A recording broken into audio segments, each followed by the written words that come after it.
बिल्कुल ठीक है, इनके साथ नहीं बैठेंगे, इसमें कुछ। अच्छा, बिलावल भुट्टो जरदारी का आज बड़ा मजे का बयान आया है कि पाकिस्तान मुस्लिम लीग नून को हारना भी सीखना चाहिए। अगर इतना ही शौक है लड़ने का तो आए लड़ें और हारें।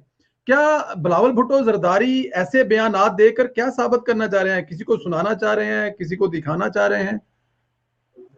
इनके बयान के दो अक्स है, दो नतायज जी निकलते हैं। या तो वो जी बहुत इमेच्योर है या ओवर कॉन्फिडेंस होके किसी और को पैगाम देना चाह रहे कि हम, आप देखें, हम आपकी अच्छी तर्जुमानी कर रहे हैं, हम पीएमएलएन को के साथ दो दो हाथ करने के लिए तैयार है। वो पीएमएलएन जो कि इस मुल्क में हकीकी निज़ाम को तब्दील करना चाहते हैं, रूल ऑफ लॉ देना चाहती है, हक हुक्मरानी आवाम को देना चाहती है, उसे हम सीधा करना चाहते हैं। और हम इसी तनख्वाह पे काम करेंगे जिस तनख्वाह पे आपने हमें सेनेट में बाप के वोटों से काबिल मुब्तला बनाया।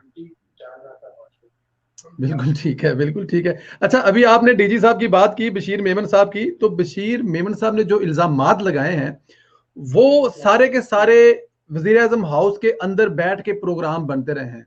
तो आप क्या समझते हैं कि वजीर आजम हाउस के खिलाफ किसी किस्म की कोई छोटो मोटो नोटिस या कोई इंक्वायरी ऐसी नहीं होनी चाहिए कि वहां बैठ के ये सब कुछ होता रहे? मरियम को गिरफ्तार कर लो, फलां को गिरफ्तार कर लो, पहले गिरफ्तार कर लो, फिर केस बना लेना, उसके अलावा और बहुत सारी चीजें। देखिए, इसमें दो तीन फैक्टर्स हैं। जी एक तो सबसे ज्यादा मैं समझता हूं कि आगाही अवाम को देना और आइन के आर्टिकल 19 की जो तर्जुमानी है वो आप करवाएं।